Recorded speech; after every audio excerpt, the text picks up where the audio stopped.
Welcome, स्वागत है। एक बार फिर से आप सबका पुनः आपके अपने प्यारे चैनल कंसेप्ट डिकोडर पे स्वागत है। देखिए, ये वाला सिस्टम हमने सुधार दिया। अब पीछे हमारे उतना मतलब ब्लर नहीं करता होगा, ठीक है। तो अब से ऐसा रहेगा, ओके।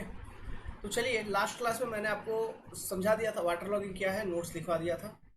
फिर लास्ट क्लास में वाटर लॉगिंग का एक इफेक्ट हमने देखा था कि वाटर लॉगिंग के कारण सॉल्ट कंसंट्रेशन या फिर सैलिनिटी इन सॉइल इंक्रीज हो जाती है। अब इस salinity, due to increase in salinity of soil, सबसे बड़ा प्रॉब्लम था कि सॉइल जो है ना, आपका जो जमीन है वो मीन्स बंजर बन जाती थी। मतलब उसमें खेती आप नहीं कर सकते थे, क्योंकि सॉइल के वॉइड्स को चोक कर देता था, है ना। फिर रूट के जो ओपनिंग्स होते थे उसमें सॉल्ट क्रिस्टल जाके रूट के ओपनिंग्स को चोक कर देते थे। तो ये सारे कुछ प्रॉब्लम्स थे जो हमने आइडेंटिफाई किया था, है ना, ऑब्जर्व किया था इससे पहले वाले क्लास में। तो वहाँ पे हमने नोट्स नहीं लिखवाया था, अब नोट्स आपको लिखवा देता हूँ। तो हेडिंग डालिए, वहीं से कंटिन्यू करते हुए कि action of increase salinity in soil. ठीक है, action of increase salinity in soil. चलिए लिखना शुरू करिए। This is my self hand written notes. Effect of salt in soil. पहला point, the most common example of injurious salt present in soil are sodium chloride, sodium sulphate and sodium carbonate.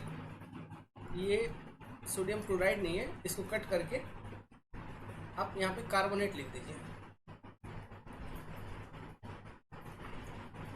ठीक है। फिर इसके colour के ऊपर हमने discuss किया था पिछले वाली क्लास में, तो आपको याद है मैंने बताया था सोडियम क्लोराइड और सोडियम सल्फेट जो है ये वाइट कलर का होता है, ठीक है। और सोडियम कार्बोनेट, ये इसको हम एनवायरनमेंट में भी काफ़ी उपयोग करते हैं, यूज़ करते हैं, याद करिए। इसको हम सोडा कहते हैं, लाइम सोडा प्रोसेस, है ना। तो इसकी जो रंग होती है सोडा एस होता है एक्चुअली, तो this is of black colour, ठीक है। तो चूंकि इनका कलर ऐसा है, तब जब ये सॉइल इवापोरेट करते हैं, मतलब जब ये पानी मतलब सलाइन वाटर जिसमें ये सारे सॉल्ट मिला हुआ है, वो जब सॉइल से इवापोरेट करता है तो एक डिपॉजिट छोड़ता है सॉइल के ऊपर, जिसको हम एफ्लोरेसेंस कहते हैं। वो जो एफ्लोरेसेंस का कलर है वो भी इनके पेरेंट कलर के ऊपर ही डिपेंड करता है। जहाँ पे ब्लैक डिपोजिशन दिखेगा, मतलब सोचिए कि उधर से सोडा इवॉल्व हुआ है, मतलब उसका इवापोरेशन हुआ है। जहाँ पे आपको वाइट पैचेस दिखेंगे सॉइल के ऊपर, वहाँ पे क्या हुआ होगा, ऑब्वियस सी बात है, सोडियम क्लोराइड या फिर सोडियम सल्फेट की इफ्लोरेसेंस हुई होगी, ठीक है। सो इससे रिलेटेड एक फोटो अपन अभी देखते हैं, रुकिए। तो ये वाली तस्वीर को देखिए। दिस इज द कंडीशन जब आपका जो सॉइल है ये, ठीक है, इसमें ओवर इरिगेशन वगैरह इन सब चीज़ों के कारण सॉल्ट की कंसंट्रेशन अधिक आ गई, और जब ये इवापोरेट की है सॉल्ट, ठीक है, तो सॉल्ट के क्रिस्टल सरफेस के ऊपर डिपॉजिट हो गए। तो देखिए आपको वाइट पैचेस दिख रहे होंगे इस सब इलाके में, इन सब इलाके में देखिए ब्लैक पैचेस दिख रहे हैं आपको, समझ में आ रहा है। तो ये जो वाइट पैचेस है ना, it is due to basically NaCl plus sodium sulphate, समझ में आ रहा है, ठीक है। और ये जो ब्लैक पैचेस है, it is basically due to soda Na2CO3, sodium carbonate. Sodium carbonate जो है ना, इसकी सॉल्युबिलिटी पानी में काफ़ी कम होती है, बताया था मैंने। Sodium sulphate and sodium chloride, इसकी सॉल्युबिलिटी पानी में अधिक होती है। ये चीज़ में आपको मैंने एक्सप्लेन किया था। इसको ये चूंकि अल्कली एलिमेंट्स हैं, कौन, सोडियम, ठीक है, सोडियम, लिथियम, ये सारे, सल्फर, ये सब अल्कली एलिमेंट्स होते हैं, ठीक है। इसलिए इसको हम क्या कहते हैं कि वाइट अल्कली, चूंकि इसका इफ्लोरेसेंस का कलर वाइट है, इसलिए इसे वाइट अल्कली कहा जाता है। इसका सोडा का इफ्लोरेसेंस का कलर जो है ये ब्लैक है, इसीलिए इसको ब्लैक अल्कली कहा जाता है, ठीक है। यहाँ तक चीज़ें आपको क्लियर है, समझ में आ रही है। ये फोटो, अब ये जो खेत है ना ये बंजर हो चुकी है, अब इस पर क्रॉप नहीं उपज पाएगा। देखिए अब क्रॉप्स लगा भी है तो वो मर गए, मतलब ये इसमें खेती हो ही नहीं पाएगी। सॉइल में एरिएशन नहीं हो रहा है, सब वॉइड्स चोक हो चुके हैं, पानी अंदर जाएगी नहीं अच्छे से जल्दी, समझ में आ रहा है। न्यूट्रिएंट्स अच्छे से नहीं एब्जॉर्ब कर पाएगा आपका रूट, ग्रोथ नहीं होगी, फसल नहीं होगी, यील्ड नहीं होगी, बंजर हो चुकी है ये, ठीक है। अब ये जो जमीन बंजर हो चुकी है, तो क्या अब इस पे कभी खेती नहीं होगा? नहीं, ऐसा नहीं है। इसका एक ट्रीटमेंट है, मैंने वो ट्रीटमेंट का नाम बोला था लीचिंग। ठीक है, आगे चल के अभी इसी वीडियो लेक्चर में, वीडियो क्लास में देखेंगे। लीचिंग का प्रोसेस किया जाता है, जिसको यूज़ करके हम इस तरह के सॉइल को रिक्लेम कर सकते हैं। रिक्लेम करने का मतलब है कि ये कुछ हमसे खो गया है, इसको हम फिर से क्लेम करेंगे। रिक्लेम, तो रिक्लेमिनेशन ऑफ सलाइन सॉइल्स, वो एक टॉपिक आएगी जिसके अंदर हम लीचिंग के कंप्लीट प्रोसेस को अच्छे से स्टडी करेंगे। ठीक है, अच्छा, यहीं से एक चीज़ हमें और आपको बतानी थी कि ये देखो, ये जो सॉल्ट इवापोरेट करके ऊपर आया है ना, सॉल्ट के क्रिस्टल जो सॉइल के ऊपर जमा हो गए हैं, तो ये एक लेयर बना रही होगी पतला सा, ठीक है, सॉइल के ऊपर। तो ये जो लेयर है ना, इसको क्रस्ट कहा जाता है। क्या कहा जाता है? क्रस्ट। इसका टेक्निकल वर्ड है क्रस्ट। ज्योग्राफी वगैरह में पढ़ते हो, लेयर, क्रस्ट, है ना।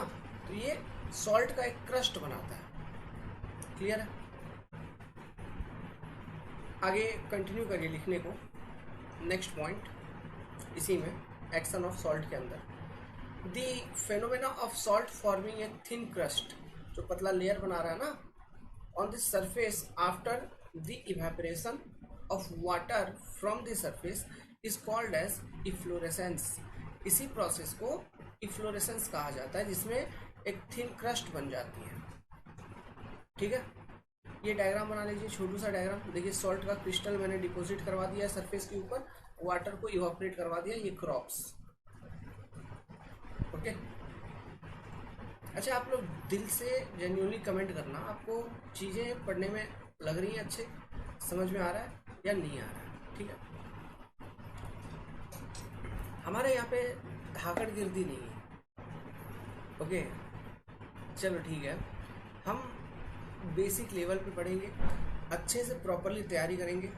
मेरा इंस्ट्रक्शन आप सबको एक ही रहेगा, जो भी स्टूडेंट प्यार से बहुत दिल से फॉलो कर रहे हैं, फॉलो कर लो बस आंख बंद करके। एग्ज़ाम निकल जाएगा, जो एग्ज़ाम देना चाहते हो वो एग्ज़ाम क्लियर कर लोगे, कंफर्म है। ओके, लिख के देता हूँ 100%। बस करना क्या है आपको, maximum to maximum question solving पे ध्यान देना है। कंटेंट सब्जेक्ट एक ही बार पढ़ी जाती है, सब्जेक्ट को 10 बार हमें अलग अलग टाइप से नहीं पढ़नी है। हम सब्जेक्ट को एक ही बार पढ़ेंगे, नोट्स बनाएंगे प्रॉपरली, फिर क्वेश्चन सॉल्विंग करेंगे।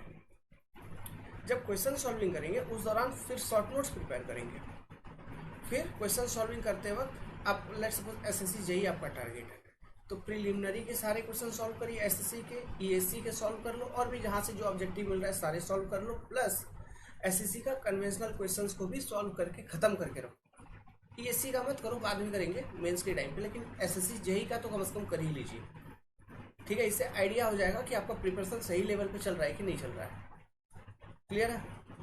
फिर उसके बाद शॉर्ट नोट्स बना लिया, फिर नेक्स्ट सब्जेक्ट पढ़ रहे हो, ठीक है, नेक्स्ट सब्जेक्ट पढ़ रहे हैं, नेक्स्ट सब्जेक्ट जब हम स्टडी कर रहे हैं, तो ये जो अभी शॉर्ट नोट्स वगैरह बनाया है, इसको हम लगातार फिर आगे रिवाइज करते हुए चल रहे हैं। तो ये होती है आपकी बेसिक प्रिपरेशन स्ट्रैटेजी, प्रिपरेशन का अप्रोच। क्लियर है? बाकी हम लोग यहीं आगे लिखो, यहाँ पे लिखो, नेक्स्ट लिखो, NaCl and Na2SO4, sodium chloride and sodium sulphate are called as white alkali. इनको क्या कहा जाता है? वाइट अल्कली, क्योंकि वो दिखाया हमने फोटो में, एफ्लोरेसेंस होने के बाद व्हाइट कलर की पैचेस बन जाते हैं। ठीक है, as they produce white efflorescence लिखा हुआ है। Next, sodium carbonate Na2CO3 is called as black alkali as it produce black efflorescence. Next, white alkali is more soluble in water as compared to black alkali. ये solubility के बारे में बताया था, ठीक है, कि ये दोनों ऊपर वाले दोनों अधिक soluble है as compared to soda. Soda completely soluble नहीं होता है, मतलब सोडा completely पानी के साथ घुल मिल नहीं पाएगा, यही बात है बस। इसका एक यूज है आगे चल के, जो लीचिंग प्रोसेस में इस पॉइंट को यूज करता हुआ एक अलग ही टेक्निक डेवलप होता है। ठीक है, देखेंगे उसको। आगे लिखिए, ए salt affected soil becomes unproductive and is called saline soil. Saline soil किस तरह का सॉइल है बच्चों? आपसे एग्जाम में पूछेंगे ऑब्जेक्टिव में statement, it is a type of unproductive soil. वहां पे कोई प्रोडक्शन नहीं हो पाएगी। आगे चलिए, अगर ये जो एफ्लोरेसेंस की जो प्रोसेस है ये लंबे समय तक कंटिन्यू रहेगी, धीरे धीरे कंटिन्यू है, तो जो आपका सॉइल है ना वो बंजर हो जाता है। ठीक है, देखिए, if salt efflorescence continues for a long period, comma, thereby making soil highly unproductive soil. It is called as असर soil, USHER, असर soil और बंजर soil. तो सॉल्ट एक्शन बहुत खतरनाक आइटम है, इस कारण से सॉइल आपका बंजर हो जाता है। समझ में आया? इसके आगे और एक पॉइंट कंटिन्यू करिए, और एक पॉइंट लिखिए इसके आगे, लिखिए, मैं डिक्टेट करवाता हूँ, लिखिए इसके आगे एक पॉइंट और लिखिए। Salt have tendency to absorb water. Salt have tendency to absorb water. So when irrigation water is applied to a saline soil,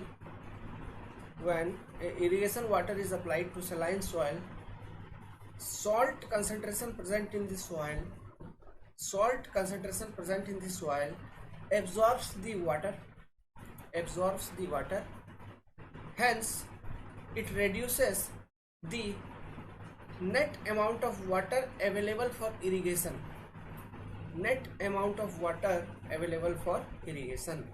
समझ में आ रहा है ये पॉइंट? ठीक है, जो लिखा है इसको लिख लो, घुमा फिरा के लिख लो, एक बार सुन लो फिर से, फिर लिख लो इसको। समझाया था इस पॉइंट को कि चूंकि ये पानी को पकड़ के रखेगा, पानी को जाने ही नहीं देगा, तो रूट पानी को ले ही नहीं पाएगा। इसके आगे और एक पॉइंट कंटिन्यू करिए। It also blocks the openings of root. ऐसे लिखिए, द सॉल्ट कंसंट्रेशन प्रेजेंट, नहीं ऐसे लिखो, the salt crystals present in soil, choke choke the openings of root through which root used to suck the water through soil,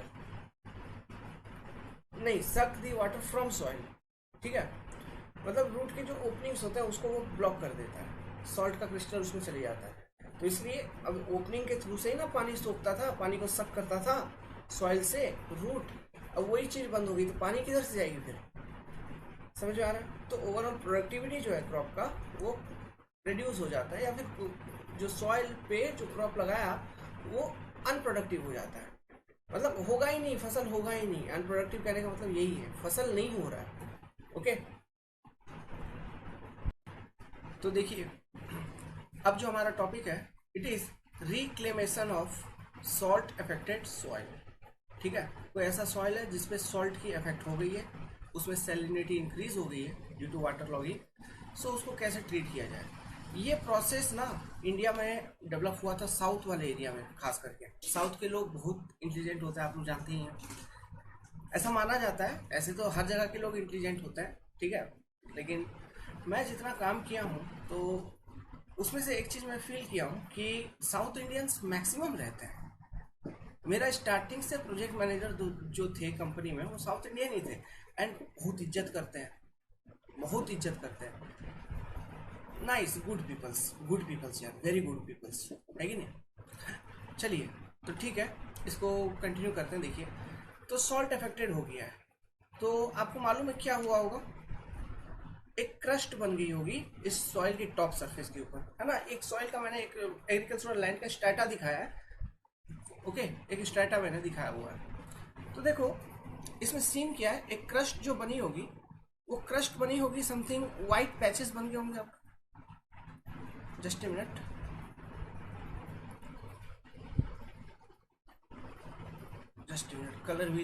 colour select करने दीजिए।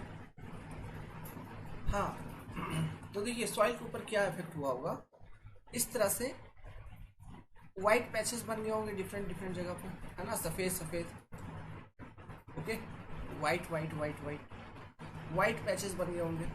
फिर similarly black patches बन गए होंगे, ठीक है, ब्लैक भी होगा, कहीं के बीच में ब्लैक भी होगा, कहीं व्हाइट होगा, मतलब इस तरह से सॉइल के ऊपर ये क्रस्ट बन गए होंगे।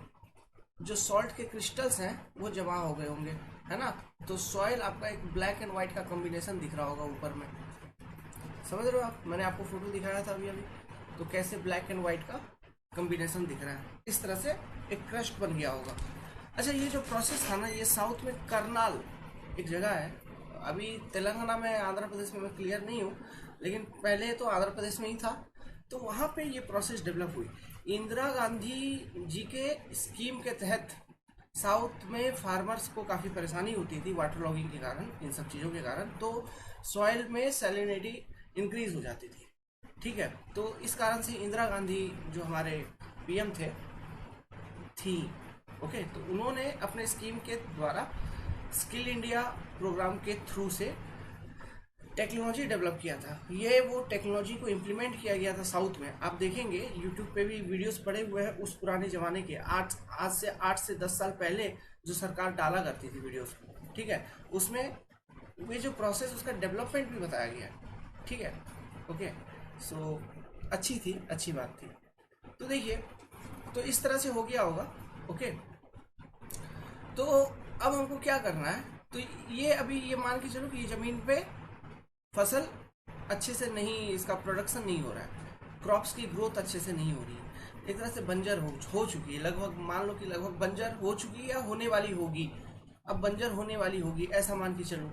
इस लैंड का प्रोजेक्ट जो प्रोडक्टिविटी है वो डिक्रीज हो चुकी है ऑलरेडी। तो और कुछ दिन तक धीरे धीरे ये प्रोसेस अगर कंटिन्यू रहेगा तो क्या हो जाएगा, एक टाइम ऐसा आएगा कि ये लैंड जरूर बंजर हो जाती, ऐसा कोई कंडीशंस है। सो आपने जैसे देखा कि सैलिनिटी इंक्रीज हो रही है वाटर लॉगिंग के कारण, तो हम क्या करेंगे, सॉइल के जो प्रोडक्टिविटी है उसको वापस करने के लिए इस चीज़ को ख़त्म करनी होगी। इसको ख़त्म करने के लिए क्या किया जाता है, देखो ये तो सॉल्ट के क्रिस्टल्स है ना, सॉल्ट के क्रिस्टल्स हैं। तो जो क्रॉप्स हैं यहाँ पे अभी कुछ ना कुछ तो थोड़ा मोड़ा प्रोडक्टिविटी डिक्रीज हुआ है, लेकिन क्रॉप्स तो थोड़ा मोड़ा ग्रो करेगा। तो ये मान लो कोई क्रॉप है, ठीक है, ये क्रॉप का ये रूट, ये क्या उसका रूट जोन, ठीक है, ये क्रॉप का रूट जोन। अभी मान लीजिए कि आपका इधर वाटर टेबल वगैरह है, एकदम बहुत नीचे में कहीं पर आपको वाटर टेबल है, this is your ground water table, और ये जो डेप्थ है ना, this depth it is your root zone depth, ये रूट जोन का डेप्थ है, ठीक है। अब देखिए क्या करते हैं हम, इरिगेशन के लिए पानी डालेंगे, ठीक है, इरिगेशन के लिए पानी डालेंगे, एरिया में, पूरा एरिया में पानी डालेंगे। तो फ्लडिंग वाले प्रोसेस को याद करिए, किसको, फ्लडिंग वाले प्रोसेस को, कि हमको पूरे एरिया में पानी से भर देना है। तो अब जितना क्रॉप का एग्रीकल्चरल रिक्वायरमेंट, इरिगेशन रिक्वायरमेंट है, जो वाटर रिक्वायरमेंट है, उतना तो आप डालोगे ही डालोगे, है ना। क्रॉप का वाटर रिक्वायरमेंट मतलब उसका कंजम्पटिव यूज के टर्म्स में क्रॉप का वाटर रिक्वायरमेंट को हम देखते हैं, तो उतना पानी तो हमको डालना ही डालना है, ठीक है। लेकिन ये सॉल्ट कंसंट्रेशन को रिमूव करने के लिए हम क्या करते हैं, हम कुछ एक्स्ट्रा पानी भी डालते हैं, एक्स्ट्रा पानी, good quality of water. Good quality कहने का मतलब ऐसा पानी जिसमें सॉल्ट कंसंट्रेशन कम हो, है ना। Good water, extra good water हम अप्लाई करते हैं इसमें, पूरे एरिया को फ्लड करवा देते हैं, मतलब पूरे एरिया को पानी से भर देते हैं, स्टैंडिंग डेप्थ ऑफ वाटर से उस समय तक अलाउ कर देते हैं। समझ में आ रहा है। इस कारण से क्या होगा, देखिए मैंने बात की थी सॉल्युबिलिटी को लेके, ये जो सॉल्ट के क्रिस्टलाइन पार्टिकल्स हैं इसके सॉल्युबिलिटी के लेके हमने बात किया था। NaCl के पार्टिकल्स होंगे, सोडियम सल्फेट के पार्टिकल्स होंगे। जब आप पानी, इस पूरे खेत पे पानी अप्लाई कर दियो, भर दिए हो, है ना, तो ये जो वाइट वाले पार्टिकल्स हैं ये तो कम्प्लीटली सॉल्युबल है, अच्छे से घुल मिल जाएंगे इसमें, ये पानी के अंदर, है ना, सॉल्युबल फॉर्म में चले जाएंगे। ब्लैक वाले जो है, मतलब सोडा का, Na2CO3 का, वो कम्प्लीटली सॉल्युबल नहीं है, 100% सॉल्युबल नहीं है ना, लेकिन कुछ अमाउंट घुल मिल जाएगा और कुछ नहीं घुलेगा मिलेगा, मतलब उसको कम्प्लीटली सॉल्युबल नहीं है। तो अभी मान लो सोडा को भूल जाओ, ठीक है, सोडा का जितना घुला उसमें जितना मिला, जितना नहीं मिला भूल जाओ, ठीक है। लेकिन जितना मिल चुका है किसका, इसका आपका वाइट वाला जो एफ्लोरेसेंस है, मतलब वाइट अल्कलीज का एंड ब्लैक एल्कलीज का कुछ पार्ट आपके पानी में मिक्स हो गया। अब वो पानी क्या होगा, धीरे धीरे परकुलेट करेगा, किधर, जमीन के नीचे जाएगी वो पानी, जमीन के नीचे जाएगी, तो वो पानी में डिजॉल्व फॉर्म में, मतलब पूरा घुल मिल गया ना सॉल्यूशन फॉर्म में, वो पानी में डिजॉल्व फॉर्म में सॉल्ट भी है ना, जो खेत में ऊपर में था तो वो डिजॉल्व हो चुका, अब वो पानी नीचे जाएगी, पेनिट्रेट करेगी और नीचे जाके ग्राउंड वाटर टेबल में पहुंच जाएगी। तो ये ग्राउंड वाटर टेबल में पहुंच गई, ठीक है वो पानी, लेकिन आपका जो एग्रीकल्चरल लैंड था वहां से कुछ अमाउंट ऑफ सॉल्ट को निकाल लिया, क्या वो खत्म कर दिया कि नहीं। इस तरह से धीरे धीरे करके, मतलब हम फिर से पानी को अप्लाई करेंगे, वाटर को अप्लाई करेंगे, है ना, फिर से कुछ देर तक अलाउ कर देंगे स्टैंडिंग वाटर उस खेत के ऊपर, तो उस दौरान फिर से सॉल्ट पार्टिकल्स, जो क्रिस्टलाइन पार्टिकल्स हैं, वो उसमें डिजॉल्व करेंगे पानी के अंदर, फिर वो पानी परकुलेट करेगा और परकुलेट करते करते ग्राउंड वाटर टेबल में पहुंच जाएगा। इस तरह से आपका जो सॉइल है वहां से ये कंसंट्रेशन डिक्रीज हो जाएगा सॉल्ट का, तो फिर हमारा जो एग्रीकल्चरल लैंड है ना, फिर उसकी प्रोडक्टिविटी धीरे धीरे बढ़ने लगेगी। अब देखो एक बात यहाँ पे, एक बात मैं ये करता हूँ कि चलो मैं ये बात कर रहा हूँ कि आपको व्हाइट अल्कली के पार्टिकल्स को 100% रिमूव कर रहे हैं, है ना, व्हाइट अल्कली चूंकि 100% सॉल्युबल है इसमें, तो हम व्हाइट अल्कली के पार्टिकल्स को 100%, ध्यान से सुना, कंसेप्ट को समझ लो एक बार, उसका सब इजी है, लिखवा देंगे। व्हाइट अल्कली के पार्टिकल्स को हम 100% रिमूव कर पा रहे हैं, लेकिन जो आपका ये वाला पार्ट है, कौन सा, सोडा वाला पार्ट, इसका हम 100% रिमूवल नहीं कर पा रहे हैं, क्योंकि ये पानी के अंदर सॉल्युबल नहीं है, ये पानी के अंदर सॉल्युबल नहीं हो रहा है। तो इसके लिए हम क्या करते हैं ना, इसको हम एक किसी सॉल्युबल फॉर्म में हम मिलाते हैं, मतलब सॉल्युबल फॉर्म में बनाने का कोशिश करते हैं, मिलाते नहीं, बनाने का कोशिश करते हैं। देखो जो चीज़ सॉल्युबल नहीं है उसको उसके सॉल्युबिलिटी को इंक्रीज करने के लिए हमको क्या करना चाहिए। मान लो जैसे एक गिलास में पानी लो, उसमें नमक डालो, बहुत सारा नमक डाल रहे हो, एक स्टेज आएगा जब नमक घुलेगा, मिलेगा नहीं जल्दी, तो लेकिन आप उसको स्टिर जब करोगे जल्दी जल्दी जल्दी जल्दी जल्दी जल्दी जल्दी जल्दी, तो वो देखना फिर उसका वो डिजोल्व होना चालू हो जाएगा। एक एक्सटर्नल एनर्जी प्रोवाइड करना पड़ता है। एनवायरमेंट इंजीनियरिंग वाला टॉपिक याद करो, उसमें भी हम सॉल्ट वगैरह यूज करते थे फ्लोकुलेशन चैम्बर वगैरह में, फ्लॉक फॉर्मेशन के लिए, तो वहाँ पे फ्लैश मिक्सचर का यूज किया जाता था। बहुत स्पीड में वो टंकी के अंदर एक मिक्सचर घूमती थी, जिस कारण से वो जो सॉल्ट्स हैं, जो हम आयरन सॉल्ट्स का यूज करते थे, वो पानी के अंदर घुल मिल जाता था, फ्लॉक क्रिएशन होती थी। समझ में आ रहा है? ठीक है, आपने सॉल्ट तो सॉलिड फॉर्म में डाला कि नहीं, लेकिन फ्लैश मिक्सचर ऑन कर दिया नहीं, तो वो क्या हुआ, सब पूरा बढ़िया से सॉल्यूशन फॉर्म में हो गया, फिर फ्लॉक बनती है कचड़ों की, फिर उसको हम निकाल देते हैं, छान लेते हैं, समझ रहे हो, तो झाग बनाता था। ओके, तो ये तो खेत है, या तो हम एग्रीकल्चर के टर्म से बात करें, ये खेत है। इतने बड़े खेत में आप यहाँ पे फ्लैश मिक्सचर इंस्टॉल कर पाएगा क्या? वो पॉसिबल नहीं है। ठीक है, हमारे पास बाबा का हेलीकॉप्टर नहीं है, तो वो पॉसिबल नहीं है कि हम इतने बड़े खेत में पंखा घुमाएं। तो ऐसे केसेस में हमको क्या करना है, हमको कोई इंटेलिजेंट वे यूज करनी पड़ेगी। अब वो इंटेलिजेंट वे क्या है, तो देखिए, हम यहाँ पे एक केमिकल का ही यूज करते हैं। एक केमिकल बहुत पॉपुलर है, नाम सुना हुआ, जिप्सम, नाम तो सुना है। ठीक है, किसका यूज करते हैं? जिप्सम का। जिप्सम खतरनाक है ना, ये सीमेंट में तो ये तो गुरु जी है कि नहीं। जिप्सम क्या करता है, सेटिंग टाइम आगे बढ़ाता है। क्यों सेटिंग टाइम आगे बढ़ाने की जरूरत क्यों पड़ती है सीमेंट के केस में? देखो, सीमेंट अलुमिना जो चीज है ना, अलुमिना, इसके कारण जो सेटिंग टाइम होती है चीज़ों की, वो कम होने लगती है। तो C3A, C4AF वगैरह, ये सब में अलुमिना कंटेंट रहता है, बॉगी कंपाउंड सीमेंट की केस में। तब जब हाइड्रेशन होती है, जब आप पानी डालते हो सीमेंट में, पानी मिलाते हो, हाइड्रेशन रिएक्शन होगी। तो जो हाइड्रेशन रिएक्शन होगी इस केस में क्या होता है ना, वो मतलब इसकी जो रेट ऑफ रिएक्शन होती है किसकी, C3A वगैरह की, ये बहुत स्पीड होती है, तो ये जल्दी सेट होने लगते हैं। तो ये जल्दी सेट होने लगते हैं, मतलब ये इसका रिएक्शन जल्दी कंप्लीट होता है और बहुत ज़्यादा हीट ऑफ हाइड्रेशन भी निकलता है, और ये जल्दी सेट होकर स्ट्रेंथ गेन कर लेता है। इनिशियल स्ट्रेंथ इसी के कारण आती है, इसको हम क्विक सेटिंग भी कहते हैं। और C3A आपने पढ़ा होगा objective questions, it is responsible for flash set, quick setting properties imparted by alumina. C3S is responsible for tricalcium silicate, नहीं, tricalcium aluminate, C3A, it is responsible for flash setting। याद है ये सब चीजें? तो वो setting, quick setting, flash setting, इनको delay करने के लिए कि हमें कुछ समय मिले सेटिंग में, हम जिप्सम पहले से ही सीमेंट क्लिंकर में मिला के रखते हैं ताकि इस इफेक्ट को नलीफाई किया जा सके। तो यही वो जिप्सम है, सब BMC में पढ़ाया हुआ आपको। ठीक है, ऐसे ही नहीं बोल रहा हूँ कहीं से, आपके नोट्स में सब कुछ है। जो नोट्स आप यूज कर रहे होगे, कॉन्सेप्ट डिकोडर से बनाया है तो सब होगा, एक भी ऑब्जेक्टिव क्वेश्चन बाहर नहीं जाती होगी, या कन्वेंशनल भी। खैर, तो चलो अभी इस टॉपिक पे फोकस रखते हैं अपन। तो हम जिप्सम का यूज करते हैं इसमें, ठीक है। तो जिप्सम क्या करता है, सोडा के साथ रिएक्ट करता है। तो जिप्सम मतलब calcium sulphate, CaSO4,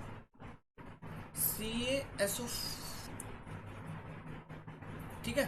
this is your gypsum, calcium sulphate. अब यहाँ पे एक रिएक्शन लिखता हूँ, देखो, Na2CO3 प्लस CaSO4 रिएक्ट करेगा तो क्या बन जाता है, Na2SO4 बन जाएगा, Na2SO4 प्लस क्या बन जाएगा, और CaCO3 लो, कैल्शियम कार्बोनेट। ये भी देखो, ये भी डिजॉल्व फॉर्म में रहती है, ये भी पानी के अंदर घुल मिल जाती है। देखो, हार्डनेस, अल्कलिनिटी, इन सब चीज़ों को एनवायरमेंट इंजीनियरिंग में हम एक्सप्रेस करते थे in terms of calcium carbonate, है ना। वो सॉल्युबल फॉर्म में रहती है, समझ में आ रहा है कुछ, ठीक है। CaSO4 की भी सॉल्युबिलिटी कम होती है, जिप्सम की भी सॉल्युबिलिटी काफ़ी कम होती है, लेकिन वो सॉल्युबल होता है, लेकिन CaCO3 जितना नहीं, ओके।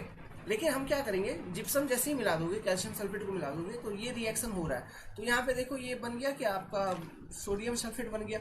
सोडियम सल्फेट तो अभी सोल्यूबल फॉर्म में है ना, तो सोडियम सल्फेट आपका बन गया। फिर CaCO3 बन गया, ये पानी में अब सोल्यूबल फॉर्म में आ जाएंगे। तो ये जो ब्लैक ब्लैक पार्टिकल्स आपको सॉलिड वाले दिख रहे थे, ब्लैक ब्लैक क्रस्ट दिख रहा था आपको, वो घुल मिल जाएगा पानी के अंदर। अब क्यों, उसका प्रोडक्ट ही चेंज हो गया। Non soluble form of compound थे, अब रिएक्ट किया, आपने कुछ मिला दिया, तो वो सोल्यूबल फॉर्म ऑफ कंपाउंड में कन्वर्ट हो गए, ठीक है। तो वो घुल मिल गए, तो वो फिर ड्रेन आउट हो जाएंगे, ग्राउंड वाटर टेबल में वो पानी चला जाएगा। तो इस तरह से बार बार जब आप एक्सेस वाटर, है ना, अप्लाई करोगे, बार बार टाइम टू टाइम, जितना इरिगेशन के लिए चाहिए उसके रेस्पेक्ट में हम some excess amount of good quality of water, जिसमें सॉल्ट कंसंट्रेशन, इम्प्यूरिटी वगैरह कम हो, ऐसे पानी को अप्लाई करेंगे, तो वो सॉल्ट पार्टिकल्स को अपने अंदर डिसॉल्व करवाएगा और फिर उसको ड्रेन आउट कर लेगा अंडर ग्रेविटी, वो ग्राउंड वाटर टेबल में चला जाएगा। लेकिन यहाँ पे एक प्रॉब्लम है, मैं बार बार ये ग्राउंड वाटर टेबल में चला जाएगा बोल रहा हूँ, तो ये प्रॉब्लम है, ये हम अलाउ नहीं कर सकते, वी कांट अलाउ दिस, हमें अलाउ करनी भी नहीं चाहिए। क्यों, जैसी करनी वैसी भरनी है। अभी तुम ठीक कर रहे हो सॉइल को, वहां से सॉल्ट निकाल रहे हो, पानी जो सॉल्ट निकालने के बाद जो पानी है वो ड्रेन आउट हो रहा है, आपका अंदर ही पेनिट्रेट करेगा ना धीरे धीरे। तो सॉइल सॉल्ट को लेके, सॉरी, वो वाटर सॉल्ट को लेके ग्राउंड वाटर टेबल में पेनिट्रेट कर रहा है। अभी ग्राउंड वाटर टेबल से इसको कैपिलरी एक्शन के माध्यम से रूट भी आपका पानी को ले सकता है बाई कैपिलरी एक्शन। तो क्या, चूंकि ये जो पानी है ऊपर से सॉल्ट लेके नीचे आया था, इसका सॉल्ट कंसंट्रेशन वैसे भी इंक्रीज हो गया होगा, फिर वही पानी को रूट आपका सक कर रहा है, कैपिलरी एक्शन के माध्यम से वही पानी ऊपर आ रही है, तो क्या फिर से सॉल्ट ऊपर आ जा रही है,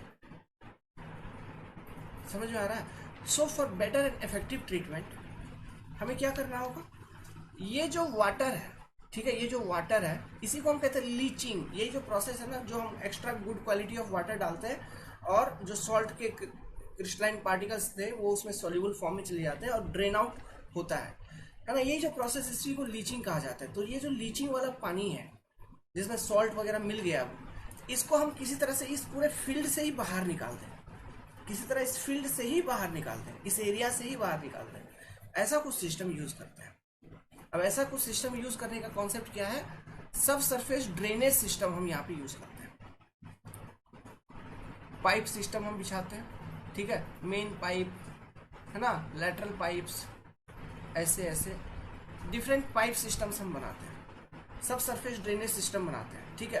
अब ये जो ड्रेनेज सिस्टम होता है, ये कुछ ऐसा होता है, ये जो पानी ऊपर से पर्कुलेट होके आ रहा है, तो ये पाइप है, मान लो पाइप में पोर्स होते हैं, होल्स, ये पाइप में चला जाएगा पानी अंदर, फिर ये पाइप के माध्यम से मेन पाइप में जाएगा, ये फिर फाइनली इस एरिया से ये मेन पाइप मान लो पानी को बाहर निकाल रहा होगा, तो किसी एक लोकेशन से मेन पाइप के द्वारा इस एरिया से ये वाला गंदा पानी बाहर निकल जा रही होगी, और कोई नाले वाले में, सीवेज ड्रेन में, समझ में आ रहा है, वेस्ट वाटर कोई कैनाल है उसमें चला जा, मतलब आप डाइवर्ट कर देंगे ये पानी को।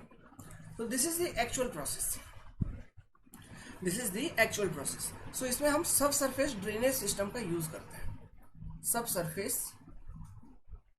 Drainage system. अब ये जो सब सरफेस ड्रेनेज सिस्टम है, इसका एक स्पेशल नाम है जो हम पढ़ेंगे भी, इस पर बेस्ड न्यूमेरिकल भी आती है इसके डिजाइन पर बेस्ड, टाइल ड्रेनेज सिस्टम। उसको क्या कहा जाता है? Tile drainage system. ये वर्ड सुना होगा आपने, टाइल ड्रेनेज सिस्टम। इसको हम पढ़ेंगे आगे, ठीक है। इस पर न्यूमेरिकल भी सॉल्व करेंगे। तो आप समझ रहे हो, बेसिक कॉन्सेप्ट एक समझ रहे हो, ठीक है, कि ये सॉल्ट के जो क्रिस्टलाइन पार्टिकल्स, इसको कैसे रिमूव करनी है इधर से। ये एक बार में नहीं होगा, बार बार करना होगा, ठीक है, नंबर ऑफ टाइम्स करना होगा, और तब तक करते रहना होगा जब तक कि ये जो आपके सरफेस पे व्हाइट पैचेस, ब्लैक पैचेस दिखने बंद हो जाए। और तो जब ये दिखने बंद हो जाएंगे धीरे धीरे, तो आपकी क्रॉप की प्रोडक्टिविटी ऑटोमेटिकली इंक्रीज हो जाएगी। तो इस तरह से आप रिक्लेम कर सकते हैं, ठीक है। और ये जो कचरा वाला पानी है, इसे आपको क्या करना है? बाहर निकालना है। तो इसके लिए हम सब सरफेस ड्रेनेज सिस्टम का यूज करेंगे। हम ये जो कचरा वाला पानी है, मतलब वो पानी जिसमें सॉल्ट कंसंट्रेशन है, लीच्ड वाटर, इस वाटर को हम ग्राउंड वाटर टेबल में जाने के लिए अलाउ नहीं कर सकते। क्यों? वहां अलाउ कर दोगे तो वहां से फिर वापस आ जाएगी, जैसे ही करनी वैसे ही भरनी। So we can't do that, yes or not? करोगे क्या? नहीं करेंगे। नाउ अब सवाल एक ये खड़ी होती है कि ये जो सब सरफेस ड्रेनेज सिस्टम है, ये किधर लगानी है, कितने डेप्थ पे लगानी है, लगानी चाहिए? तो देखो, बेसिकली यहाँ पे सॉइल के अंदर जो सैलिनिटी वाली प्रॉब्लम हुई थी, ये रूट जोन में भी प्रेजेंट है ना। तो रूट जोन से भी जो मतलब सॉल्ट के क्रिस्टलाइन पार्टिकल्स होंगे, उनको भी रिमूव करना है, उनको भी ड्रेन आउट करनी है ना। तो जो ये लीच्ड वाटर है, ये मैं रूट जोन के नीचे अगर कलेक्ट करूं तो ठीक रहेगा, क्योंकि रूट जोन के ऊपर के सारे एरिया को ये क्लीन कर रहा होगा। समझ में आ रहा है? सो बेसिकली ये जो टाइल ड्रेनेज सिस्टम है या फिर सब सरफेस ड्रेनेज सिस्टम जो इस केस में हम यूज करते हैं, it is basically installed below the root zone के नीचे। और रूट जोन लगभग वही 1 मीटर से 1.5 मीटर तक होता है। तो 1 से 1.5 metre below the ground we install tile drainage system और sub surface drainage system which collect this leached water, and this leached water is drained out from the area. This process is done for several times till so that the productivity of agricultural land increases. समझ में आया? अब आपको questions पूछते हैं। देखिए, leaching, तो यहाँ पे बेसिकली क्या समझा? आप समझ रहे हो कि लीचिंग का मतलब ये हुआ कि हम पानी अप्लाई जो करते हैं, एक good quality of water apply करते हैं। ये जो good quality of water apply कर रहे हैं, ये हम अप्लाई कर रहे हैं in excess to water required for consumptive use of the plant. अब ये कंजम्पटिव यूज क्या है, इसके ऊपर डिस्कशन होगी आगे चल के, ठीक है। बहुत ब्रॉड डिस्कशन, बहुत अच्छी discussion. What is this consumptive use, ठीक है। मीन्स जो अच्छे से ग्रो होने के लिए जो पानी की रिक्वायरमेंट है इस crop, that is your consumptive use. इसके बारे में बहुत अच्छे से डिस्कशन करेंगे। Water requirement of crop is consumptive use, ऐसा मान के चलिए, okay, for its optimum growth. Now तो उसके अतिरिक्त जो पानी दिया, वो पानी नीचे वो ड्रेन आउट हो रहा है, उसी को हम लीच्ड वाटर कह रहे हैं, ठीक है। सो मैं कह ये रहा था कि अगर आपसे कोई पूछे कि what is the complete leaching process, तो लीचिंग प्रोसेस का मतलब ये हुआ कि पानी को डालना, सॉल्ट में घुलना मिलना, फिर उसका ड्रेन आउट करना, पूरा का पूरा complete process is your leaching process. समझ में आ रहा है? यही नहीं कि केवल एक्स्ट्रा पानी अप्लाई कर दिया, ठीक है, एक्स्ट्रा पानी अप्लाई कर दिया, सॉल्ट घुल मिल गया, और वो मतलब उतना ही लीचिंग नहीं होता है। वो जो सॉल्ट घुल मिल गया है, वो जो पानी है लीच्ड वाटर, उस पानी को उस एरिया से रिमूव करना भी लीचिंग प्रोसेस का ही पार्ट है। This is your complete answer, ठीक है। सो होप कि आपको ये प्रोसेस समझ में आई होगी। The leaching process you have got understood. So इसके बारे में हम लिखेंगे अब, ठीक है। अच्छा, लीचिंग वगैरह को लिखने से पहले एक चीज और जान लो। तो यहाँ पे देखो, लीचिंग के केस में यहाँ पे जो ये है, कौन सा सोडा, मतलब जो ब्लैक कलर का जो क्रिस्टल्स बन रहा है, ये बोला मैंने कम्प्लीटली ये सॉल्युबल नहीं हो रहा है पानी के अंदर, तो इसलिए हम जिप्सम वगैरह मिलाते हैं। ये जिप्सम मिलाने का तरीका क्या है? देखिए, जो एग्रीकल्चरल वाटर इरिगेशन पर्पज से जो आप लैंड में फ्लडिंग करवाओगे, आप उसी में जिप्सम का सम क्वांटिटी मिला दो, या फिर आप ऐसा करो ना कि लैंड के ऊपर जाओ पहले से ही, जहाँ जहाँ पर वो ब्लैक पैचेस है वहाँ पे जिप्सम का पाउडर फॉर्म में उसको स्प्रिंकल कर दो, स्प्रेड कर दो। फिर वो ऑटोमेटिकली रिएक्ट होगा, वहां पे वो दोनों रिएक्ट होंगे अपने आप में और इस फॉर्म में पहले से ही कन्वर्ट होके रहेंगे, फिर जैसे ही पानी आएगा उसमें घुल मिल जाएगा वो। समझ में आया? सो ऐसे कर सकते हो आप, ये कॉन्सेप्ट है। तो हेडिंग बनाएंगे जनता लोग और लिखना चालू करिए, reclamation of salt affected soil leaching process. It is done by the process of leaching. In this process, the land is flooded with adequate quantity of good water. Good water कहने का मतलब है वो पानी, वो amount of water जिसमें salt concentration कम हो, क्योंकि हमको यहाँ basically salt को remove करना है। ठीक है। Next, the salt present in the soil get dissolved in this water, thereby removing the salt from top surface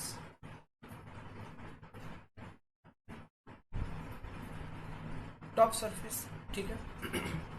next point, this process is repeated until the salt in the top layer of soil is reduced to such an extent that some inferior crops can be grown. इसको तब तक इस process को किया जाता है जब तक कि उस पर क्रॉप उपजाया ना जा सके। इन्फीरियर क्रॉप्स मतलब कहने का बेसिकली है कि देखो सॉल्ट रिमूव कर रहे हो, लेकिन सॉल्ट तो थोड़ा थोड़ा रिमूव हो रहा है, नंबर ऑफ टाइम्स आप जब वाटर अप्लाई कर रहे हैं थोड़ा थोड़ा रिमूव हो रहा है। सो पहला जो क्रॉप्स आप ग्रो कर पाओगे इस तरह की लैंड के ऊपर, वो क्रॉप्स होंगे salt resistant crop, salt resistant crops, है कि नहीं? देखिए, खैर आप लोग तो यहीं पे पढ़ते हो, मैं तो जानता हूँ। मेरे को ये लगता है कि अभी मैं सच में बहुत एंटी हूँ। एंटी कहने का मतलब है मैं चाहता हूँ ना कि पढ़ाई लिखाई सिस्टम बहुत फ्री हो जाए। ये फी भी लेने का सिस्टम यार मेरे को पसंद नहीं है, लेकिन जीवन व्यापन करने के लिए लेना पड़ता है, लेकिन इसको एक बिजनेस के रूप में कन्वर्ट करना उतना मेरे को ये पसंद नहीं है, अच्छा नहीं लगता है। नहीं तो मैं किया हुआ रहता, इस तरह से हम किए हुए रहते बहुत पहले से, है कि नहीं? यूट्यूब पे तो देख रहे हो, यूट्यूब से तो अनअकैडमी बन गया, बाइजू बन गए। आगे लिखिए, since black alkali is less soluble, black alkali समझ रहे हो ना, soda, is less soluble, it is more harmful, ये ज्यादा खतरनाक, as it becomes difficult to remove it by leaching. Therefore, to remove black alkali को रिमूव करने के लिए gypsum should be added to the soil. आप सॉइल पे direct छिड़काव कर दो जहाँ जहाँ ब्लैक पैचेस है, और इन द लीचिंग वाटर, या फिर जैसा बोला मैंने पानी में मिला दो। ठीक है। अच्छा अभी टाइम दिखा दूं, 1:29 AM। ठोको लाइक वाइक करना चाहिए। देखो क्या होगा, 50-100 व्यूज ही जाता है, उसमें अगर आप 10 प्यारे बच्चे लाइक भी कर देंगे तो इससे क्या होता है ना कि हमें ये पता चलता है कि हाँ, जो 10 व्यक्ति देख रहा है, मतलब वो लाइक अगर कर रहा है, आप मेरे कहने से मत लाइक करना, लाइक करने का मन हो तो ही करना, ठीक है? अगर लाइक करता है तो इसका मतलब ये समझ में आ रहा है कि हाँ ठीक है, मैं जो चीज़ सोच रहा हूँ अभी, सिनेरियो, एग्जामिनेशन, ये सब पॉइंट ऑफ व्यू को लेके, क्वेश्चन, इन सब चीज़ों को लेके आप सही डायरेक्शन पे हैं। ये जो कंटेंट हम बनाते हैं बहुत मेहनत करते हैं इसके पीछे। पहले नोट्स लिखता हूँ पहले, छोड़ो वो कहानी कभी बाद में बताऊँ, फ़ोन करना तब बताएंगे, या फिर व्हाट्सएप पे बताएंगे कैसे लेके आते हैं कंटेंट, किधर से लाते हैं। अच्छा, इसके लिए किताब कौन सा, बीसी पुनिया वगैरह को फॉलो कर सकते हो यार, वो भी अच्छी किताब है, ठीक है? सुब्रमण्यम का बहुत बड़ा किताब है इरिगेशन के ऊपर, ठीक है, उसको फॉलो कर सकते हैं। एस के गर्ग जी ने तो बहुत सारा किताब लिखा, पानी के ऊपर तो बहुत किताब लिखा है, उसको फॉलो कर सकते हो। लेकिन मैं तो कहूँगा अगर इधर वीडियो देख रहे हो, इसी को पूरा कम्प्लीटली देख लो, जो जहाँ तक बताएंगे अंतिम तक बताएंगे सब कुछ। किताब लिख दो, अलग चीज़ है वो, ठीक है, मतलब ओके। मजाक कर रहा था। चलो तो यहाँ पे देखो ये रिएक्शन, अब आगे अभी कुछ ये नहीं करना, आगे रिएक्शन लिखना है, ठीक है। I am writing the reaction. इस रिएक्शन को लिखिए। देखिए रिएक्शन क्या होगा फिर। आपने क्या किया, Na2CO3 आपके पास था, आपने जिप्सम मिला दिया CaSO4। This is gypsum, gypsum ये था सोडा। फिर आपको प्रोडक्ट क्या बनी, ये बनी Na2SO4 प्लस CaCO3, ये बना आपका। तो देखिए क्या कन्वर्ट हो गया, ये जो प्रोडक्ट थी it was in less soluble form, इसलिए हार्मफुल थी क्योंकि वो रिमूव नहीं हो पा रहा था बाई सिंपली लीचिंग। सिंपली आप पानी डालते तो वो रिमूव नहीं हो पा रहा था। It was less harmful, less soluble form, less soluble form. लेकिन आपने क्या किया, जिप्सम को मिला दिया जैसे ही, तो वो उसका पूरा प्रोडक्ट सिस्टम ही चेंज हो गया जो प्रोडक्ट बना।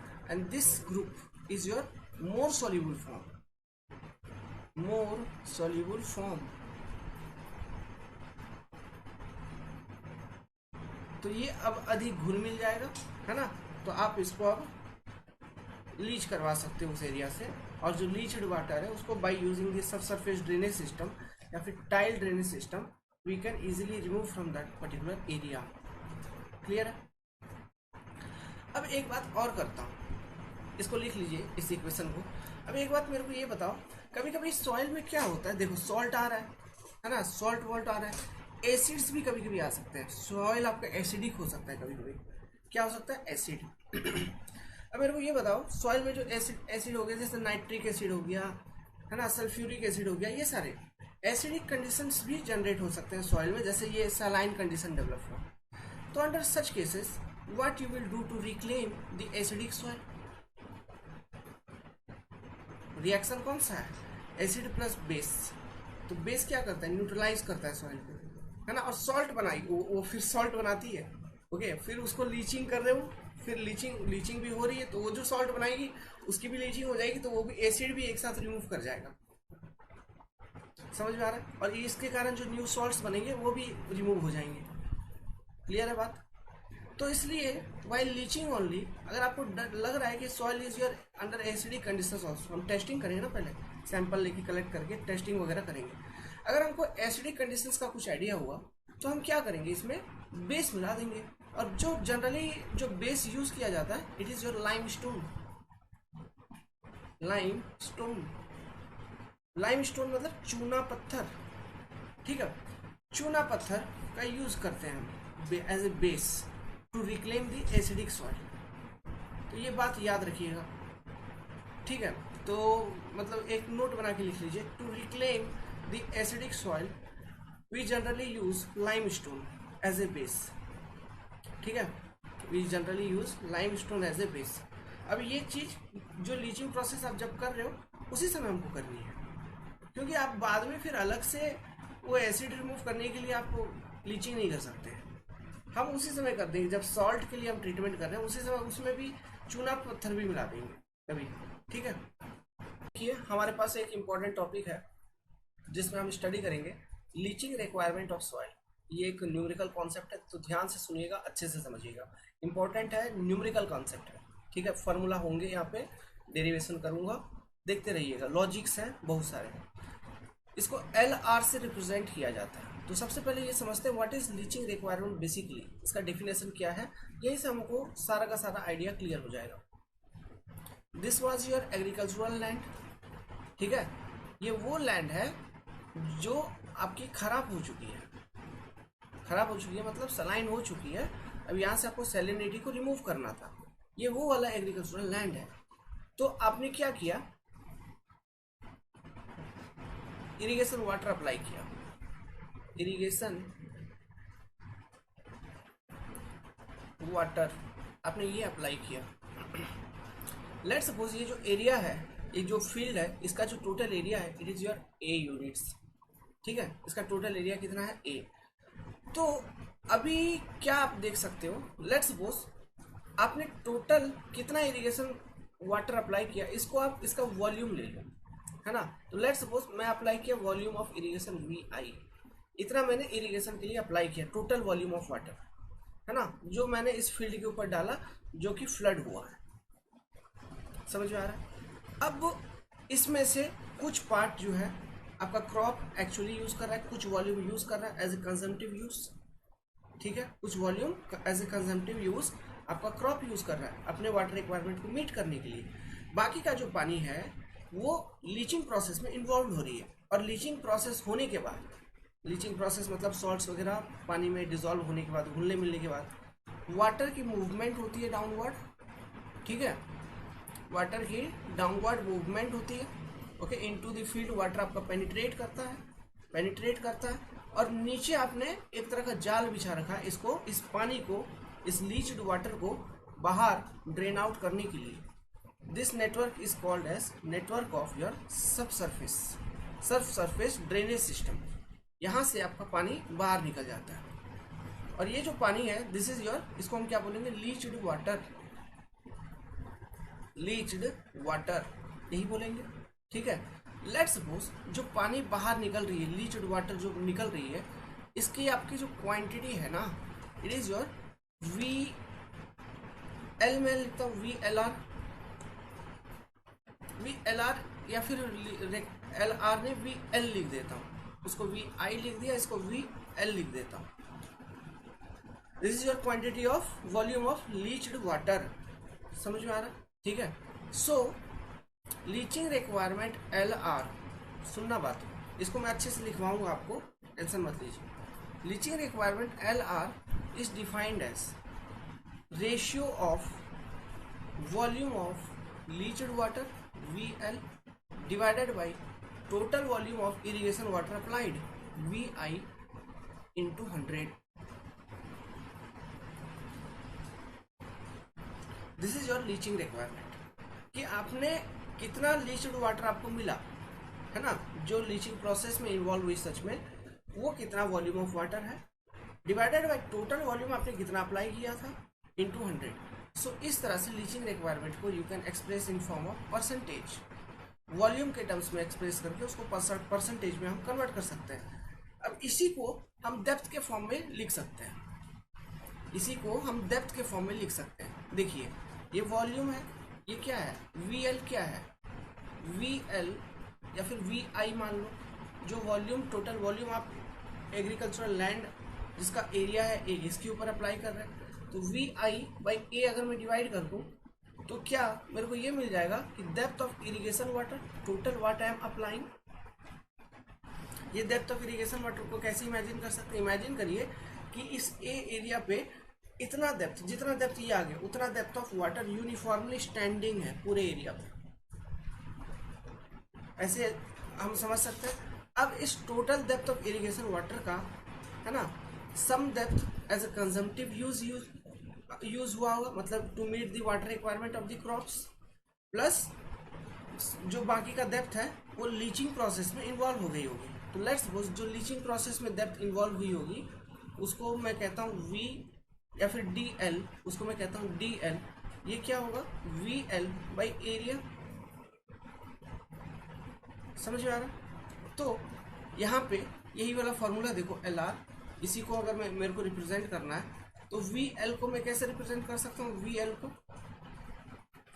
VL को मैं लिख सकता हूँ depth of leaching water into total agricultural area A divided by VI को क्या लिख सकता हूँ, टोटल इरिगेशन वाटर को, मतलब total volume of irrigation water को। देखो मैं लिख सकता हूँ DI into the catchment area, DL into DI into field area into 100 हो जाएगा। तो ये कट कुट के क्या बचेगी, LR equal to DL upon DI into 100 की नहीं, ऐसा बच जाएगा। सो आप लीचिंग रिक्वायरमेंट को you can express in form of depth also, कि depth of leached water divided by depth of total water applied as in form of irrigation water, है ना, into 100 in form of percentage. तो ये इसकी representation की तरीका है। Hope कि ये दो फॉर्मूला आपको समझ में आया होगा। ठीक है, ये जो लीच्ड वाटर का वॉल्यूम है, ठीक है, इस वॉल्यूम को तो आप उस एग्रीकल्चरल एरिया से कंप्लीटली रिमूव कर दे रहे हैं ना, ड्रेन आउट कर दे रहे हैं, इसलिए VL, तो ये तो मैंने आपको समझाने के लिए लिख दिया, लेकिन किताबों में इसका नोटिफिकेशन जो है, सॉरी नोटेशन जो है, ये VD के फॉर्म में आपको दिया जाता है। VD means volume of drained water, जो उस एग्रीकल्चरल एरिया से आपने जो वॉल्यूम ऑफ वाटर को बाहर निकाल दिया। सो जो फॉर्मूलास है आप इसको लिख सकते, VL की जगह VD कर दो, VD, और DL के जगह DD, capital D small d as a subscript, DD, VD upon VI into 100 और DD अपॉन DI इंटू 100। समझ में आ रहा है? Depth of drained water by depth of total irrigation water applied, या फिर volume of drained water by volume of total irrigation water applied. Clear है? तो अब आप क्या करेंगे, कॉपी पे हेडिंग डालिए लीचिंग रिक्वायरमेंट का, ये डायग्राम को पहले बनाइए। इधर जो लिखा हुआ है इसको अभी नहीं लिखिएगा, इसको अभी नहीं लिखिएगा, केवल ये डायग्राम को बनाइए अपने कॉपी में, एज इट इज बनाइए। ठीक है, यहाँ पे लिख दीजिए इसमें subsurface drainage.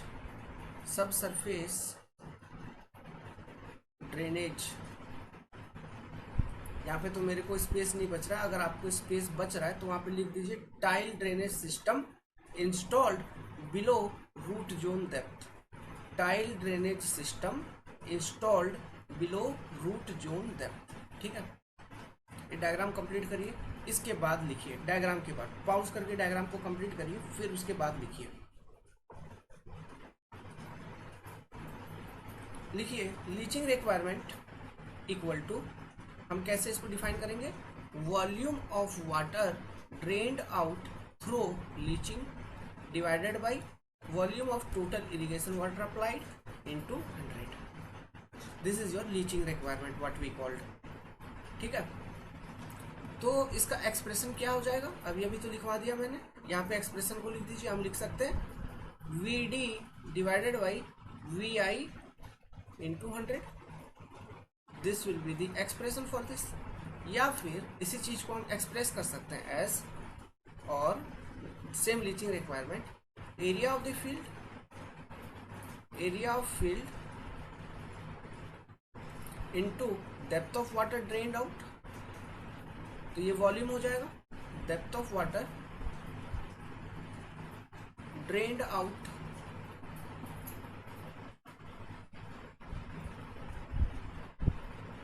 divided by area of the field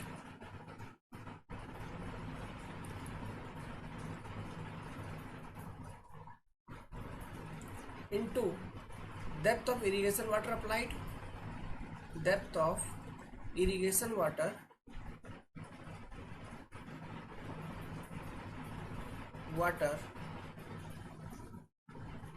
applied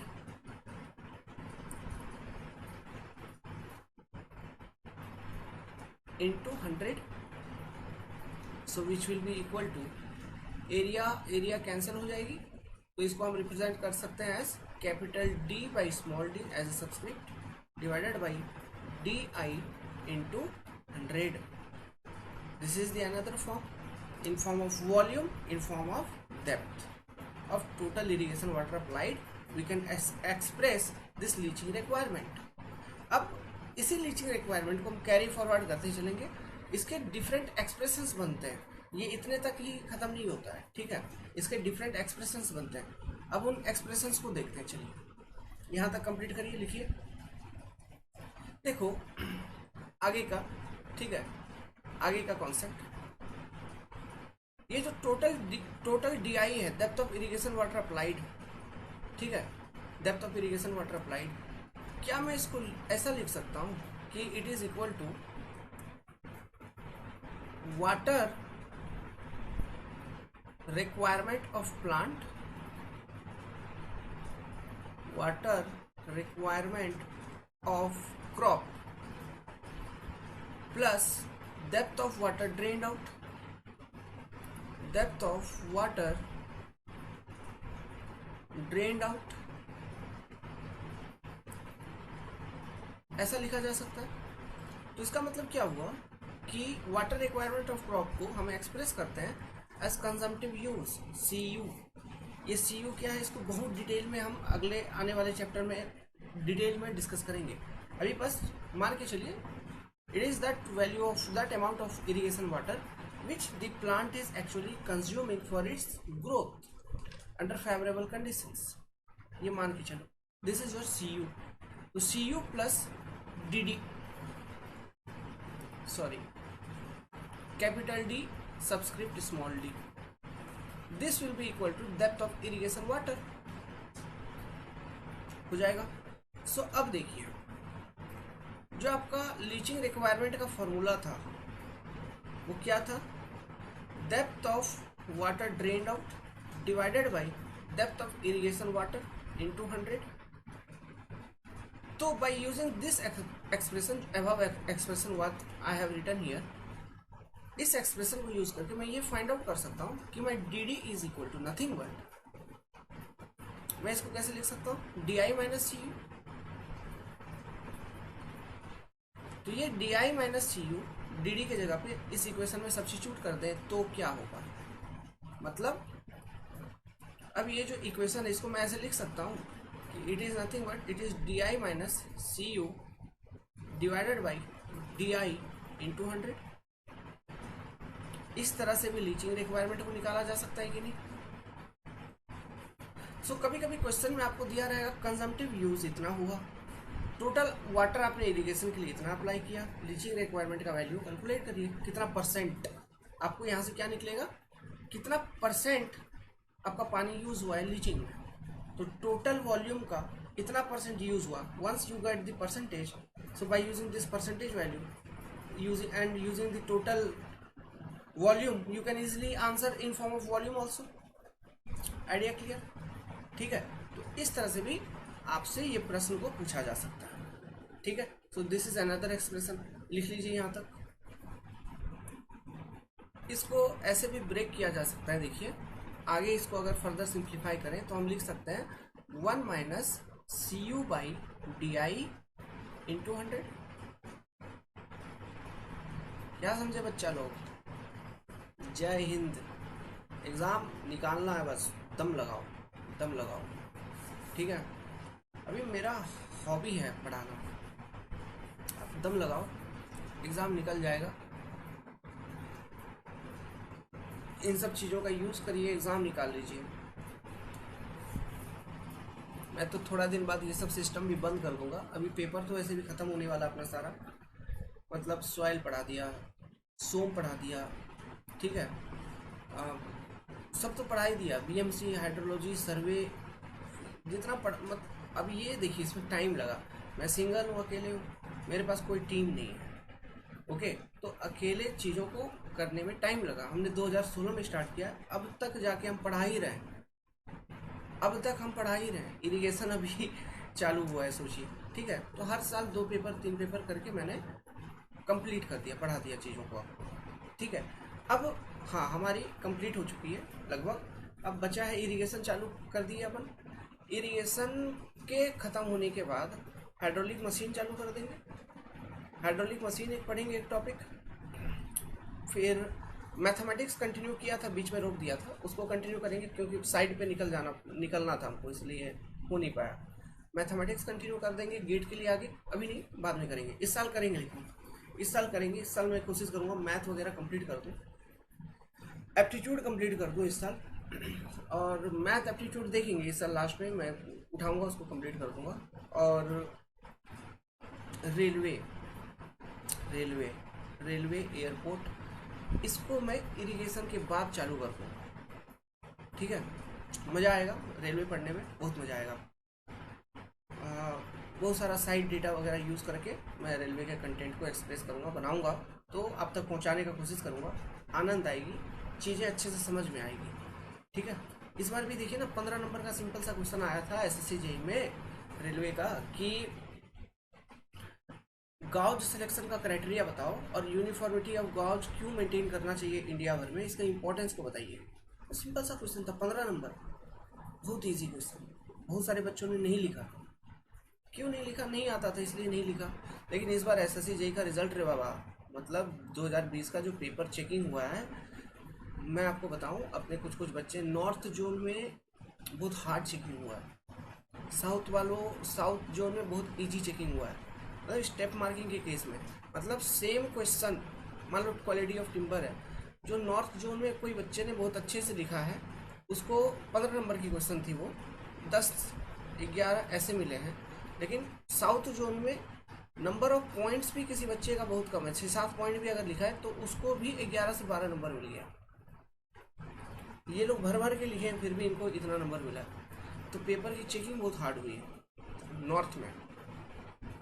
ये मुद्दा उठाने वाला था मैं, लेकिन अभी क्या करें, अपने साउथ के भी बच्चे प्यारे प्यारे, ठीक है, तो नहीं कर सकता मैं, उठा नहीं सकता ऐसे, छोड़ो, हटाओ उसको। अब क्या करेंगे अपन? हाँ, लीचिंग रिक्वायरमेंट वहाँ तक लिखा आपने। अब ये यहीं ख़त्म नहीं होती है, फर्दर हम डिकोड करते चलेंगे। अभी देखना क्या करेंगे, इसको हम एक्सप्रेस करेंगे अब in terms of salt concentration. Salt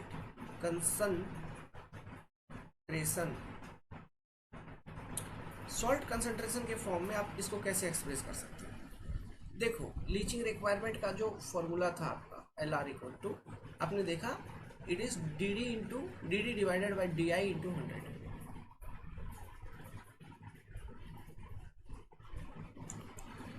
अब हमको एक्सप्रेस करना है इसे in terms of salt concentration. तो मेरे को ये बताइए, यहाँ पे दो तरह के पानी है। एक तो इरिगेशन वाटर, जो टोटल वाटर जो आप अप्लाई कर रहे हो खेत में, दूसरा उसके बाद क्या हो रहा है, मतलब लीचिंग हो रहा है, फिर प्लांट अपना कंजम्पटिव यूज के लिए यूज कर रहा है, फिर लीचिंग होने के बाद जो आउटपुट जो पानी निकल रहा है, ड्रेन्ड वाटर, वो वाला पानी। अब मेरे को ये बताइए, इन दोनों पानी में से सॉल्ट कंसंट्रेशन किस में अधिक होगा, किस में ज्यादा होगा? ऑब्वियस सी बात है, जो पानी आपको ड्रेन हो रहा है ना, लीचिंग होने के बाद जो पानी निकल रही है फाइनली, उसमें सॉल्ट कंसंट्रेशन की वैल्यू अधिक होगी। और जो टोटल इरिगेशन वाटर आप अप्लाई कर रहे हो, वो तो वैसे ही गुड क्वालिटी ऑफ वाटर है। सॉरी, कहाँ गया मेरा माइक्रोफोन इधर, वो तो वैसे ही गुड क्वालिटी ऑफ वाटर है। तो चूंकि वो गुड क्वालिटी ऑफ वाटर है ना, तो उसमें वैसे भी सॉल्ट कंसंट्रेशन कम है। क्लियर? अब आगे सोचो, यहाँ डेप्थ के फॉर्म में देखो रिलेशनशिप कैसा बनेगा, देखना। रिलेशनशिप ये बन रहा है कि जो टोटल इरिगेशन वाटर है जो आप अप्लाई कर रहे हो खेत के ऊपर, ओरिजिनल वाला, मतलब ये वाला, ये आपका एग्रीकल्चरल लैंड, इस लैंड के ऊपर जो टोटल वाटर अप्लाई कर रहे हैं, मतलब वॉल्यूम इरिगेशन, ये वॉल्यूम इरिगेशन है। लीचिंग होने के बाद जो ड्रेन आउट हो रही है, ये पानी ड्रेन आउट हो रही है, this is your volume drained. ठीक है, तो मैं यहाँ पे ये देख रहा हूँ, जो पानी का वॉल्यूम ज़्यादा है उसमें सॉल्ट कंसंट्रेशन कम है, और जिस पानी का वॉल्यूम कम है उसमें सॉल्ट कंसंट्रेशन ज़्यादा है। जैसे VI is more than VD, तो VI में सॉल्ट कंसंट्रेशन कम और VD में सॉल्ट कंसंट्रेशन ज़्यादा। उसी तरह से जो डेप्थ ऑफ ड्रेन्ड वाटर है उसमें हम कह सकते हैं सॉल्ट कंसंट्रेशन ज़्यादा है, हाँ, और डेप्थ ऑफ ड्रेन्ड वाटर कम है लेकिन सॉल्ट कंसंट्रेशन ज़्यादा है। और दूसरा मैं कह सकता हूँ कि डेप्थ ऑफ इरिगेशन वाटर ज़्यादा है लेकिन सॉल्ट कंसंट्रेशन कम है। तो यहाँ पे देखो एक इनवर्स रिलेशनशिप इनके बीच में मेंटेन हो रहा है। अगर डेप्थ ज़्यादा तो कंसंट्रेशन कम, और अगर डेप्थ कम तो कंसंट्रेशन ज़्यादा। किसका? सॉल्ट का। ठीक है, एक इनवर्स रिलेशनशिप इधर मेंटेन हो रहा है। सो इसी को ध्यान में रखते हुए एक फॉर्मूला सजेस्ट किया गया है, which is your CI divided by CD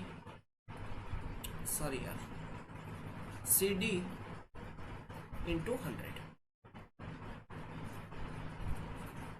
बहुत इंपॉर्टेंट है, ठीक है। CI by CD divided by CI by CD into 100, ठीक है।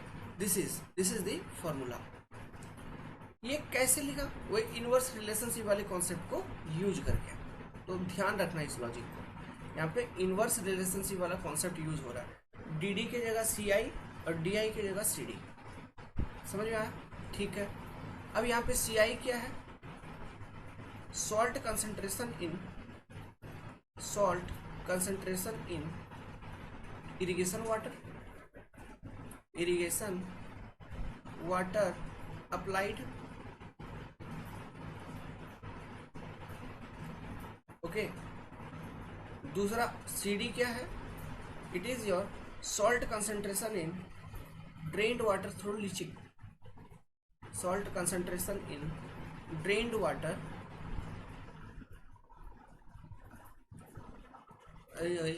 रुक जाओ, ड्रेन्ड वाटर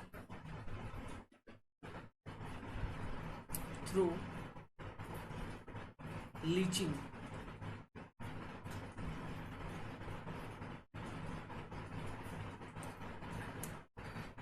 ठीक है, तो यहां तक ये समझ में आया। अब देखो ये जो सॉल्ट कंसंट्रेशन है बहुत इंपॉर्टेंट है। अब यहीं से गेम चालू होगा तो बहुत खतरनाक चालू होगा। ये जो सॉल्ट कंसंट्रेशन है इसको निकालोगे कैसे? कुछ तो प्रोसेस होना चाहिए जिसको यूज करके इसको निकालना पड़ेगा हमको। नहीं निकालेंगे तो ये वैल्यू कैसे, लीचिंग रिक्वायरमेंट कैसे बताओगे? निकालना तो पड़ेगा कि नहीं? ठीक है, तो इसको निकालने का एक मेथड है हमारे पास। तो ये जो मेथड है, ठीक है, कि ये सॉल्ट कंसंट्रेशन को हम कैसे पता लगाएंगे, how to find this salt concentration. जो मेथड का नाम है it is your specific conductivity test. Specific conductivity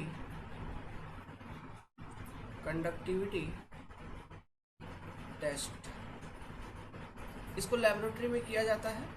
हमारे पास एक इलेक्ट्रॉनिक डिवाइस होती है, ठीक है, और एक इलेक्ट्रोड वगैरह रहता है। उसको एक पानी में, कौन सा पानी, जिस पानी का हमको सॉल्ट कंसंट्रेशन निकालना है, समझ में आ रहा है, उस पानी में हम उस इलेक्ट्रोड को डुबा देते हैं और ये देखते हैं कि कितना कंडक्टिविटी है, कितना इलेक्ट्रिसिटी वो ट्रांसफर कर पा रहा है। क्योंकि देखिए तो जो सॉल्ट सॉल्यूशन है उसमें जो सॉल्ट के आयन है it is an ionised form, है कि नहीं, अलग अलग Na+Cl- ऐसा Na+Cl- आयोनाइज्ड फॉर्म में वो आयंस प्रेजेंट है। समझ में आ रहा है? तो इसलिए वो उनका एक कंडक्टिविटी होगा, तो उसी चीज़ को मेज़र करते हैं, वहीं से हमें उनकी कंसंट्रेशन की अंदाज़ा लग जाती है। So this is the test called as specific conductivity test. देखिए इस टेस्ट को करने के लिए एक पर्टिकुलर टेम्परेचर मेंटेन किया जाता है। The temperature which is generally maintain for this test is 25 degree Celsius. अब ये टेम्परेचर कभी भी वेरी नहीं होगा, आपको हमेशा टेस्ट को स्टैंडर्डाइज किया गया इसका टेम्परेचर 25 डिग्री, मतलब 25 डिग्री। क्यों? क्योंकि देखिए जो ये कंडक्टिविटी की वैल्यू है ना, ये टेम्परेचर के अकॉर्डिंग चेंज हो जाएगी। कैसे? देखो यहाँ पे चूंकि आपका सॉल्यूशन में जो चीज़ें हैं वो आयोनाइज्ड फॉर्म में है, तो मान लो उस सॉल्यूशन का टेम्परेचर बढ़ गया, तो जो आयोनिक मूवमेंट है अंदर वो स्पीड हो जाएगी, वो फ्रीली बहुत अच्छे से बढ़ेंगे। एनर्जी आपने अधिक दे दिया तो आयोनिक मूवमेंट अधिक हो जाएगा सॉल्यूशन के अंदर। सो जब आप कंडक्टर को डुबाओगे, वो जो इलेक्ट्रोड को डुबाओगे उस सॉल्यूशन के अंदर, तो जो मेजरमेंट देगी इलेक्ट्रिसिटी ट्रांसफर की वो अधिक दे देगी, कंडक्टिविटी की वैल्यू अधिक बता देगी। समझ में आ रहा है? सो टू मीन्स आपको तो अलग अलग पानी का टेस्टिंग करना है ना, तो आप कंपैरिजन कैसे करोगे फिर अगर टेम्परेचर वेरिएशन होगा तो? इसलिए to compare the conductivity of different salt solution the temperature of the test is fixed. Logic, important logic, clear है? तो चलिए इसको मैं दिखाता हूँ आपको। यूट्यूब पे हमारे पास एक वीडियो भी अवेलेबल है,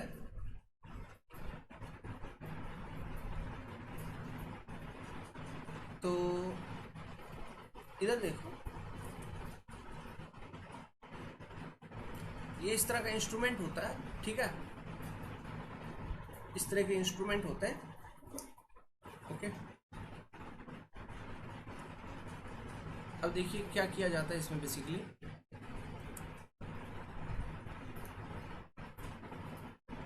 देखो आप, ये सैंपल है, उसमें इलेक्ट्रोड को डुबा दिया, वहाँ पे वो कंडक्टिविटी का वैल्यू, डिजिटल मीटर है ये, कंडक्टिविटी का वैल्यू डायरेक्ट दे देता है। ठीक है, तो सैंपल को हम कलेक्ट करके लेके जाते हैं लेबोरेटरी के अंदर, इस मशीन का यूज़ करते हैं, कंडक्टिविटी निकाल लेते हैं, तो उससे हमें सॉल्ट की क्या कंसंट्रेशन है पानी में इसका आइडिया हो जाता है। इसको हम इलेक्ट्रिक कंडक्टिविटी के टर्म्स में ही रिप्रेजेंट करते हैं। मेजरमेंट का यूनिट इसका अलग अलग होता है, और इसका मेजरमेंट का यूनिट भी एग्जाम में ऑब्जेक्टिव क्वेश्चन है। ठीक है, वो डिस्कस करेंगे। जो मेजरमेंट का यूनिट है वो कौन कौन से होते हैं मैं यहीं पे बता देता हूँ, इसी में दिया गया है। देखिए यहाँ पे दिखाया जा रहा है कैसे सॉल्यूशन में चीज़ें आयोनाइज्ड फॉर्म में प्रेजेंट रहती हैं। This are the units of measurement: micro mho per centimetre, मिली मोह पर सेंटीमीटर, या फिर मिली सीमेंस पर सेंटीमीटर। ठीक है, हाँ, milli siemens per centimetre. 1 milli siemens equal to 10 micro mho. इसको नोट डाउन कर लीजिए कॉपी पे, अगर नोट डाउन करना है तो इसको नोट डाउन कर लीजिए। ये आपका एग्जाम में ऑब्जेक्टिव क्वेश्चंस भी अपने आप में, ये एक ऑब्जेक्टिव क्वेश्चंस है आपके एग्जामिनेशंस के लिए। ठीक है, ये पूछे जा चुके हैं और पूछेंगे भी। एसएससी जेई वगैरह छोटा मोटा एग्जाम में पूछ लेगा गच। ओके, तो चलिए अब इनको बाय बाय कहते हैं, थैंक यू। सो अब बारी आती है लीचिंग रिक्वायरमेंट को लिखने की, लेकिन उससे पहले आप यहाँ पे बगल में लिख दीजिए। वो यूनिट वगैरह अगर लिखा है तो बहुत अच्छी बात है, उसको लिख लीजिए एग्जाम में। जैसा कि मैंने बोला, डायरेक्ट ऑब्जेक्टिव क्वेश्चंस आपके आते हैं। Test temperature is your 25 degree Celsius, this is standard test temperature. ये भी ऑब्जेक्टिव क्वेश्चन है आपका। ओके, इसका लॉजिक मैंने आपको समझा दिया है। आगे चलिए, आगे बात करते हैं। ठीक है, लिखवा भी दूंगा, लॉजिक भी लिखवा दूंगा, टेंशन मत लीजिए। लेकिन पहले लीचिंग रिक्वायरमेंट की फॉर्मूला लिखते हैं। तो एल आर इक्वल टू क्या हो जाएगा, depth of drained water divided by depth of total irrigation water applied into 100, ये तो था ही। फिर in terms of salt concentration, इसको जब आपने लिखा तो आपने लिखा यहाँ पे salt concentration of irrigation water divided by salt concentration of drain water, क्योंकि इनवर्स रिलेशनशिप शो कर रही थी, इंटू 100। ठीक है, तो ये डी डी बाई डी आई का जो रेशियो आएगा, सी आई बाई सी डी का भी वही रेशियो आएगा। ठीक है, अप्रॉक्सीमेटली। तो अब आपने सॉल्ट कंसंट्रेशन को निकाला in terms of electric conductivity of that solution. ठीक है, ऑफ दैट सैंपल।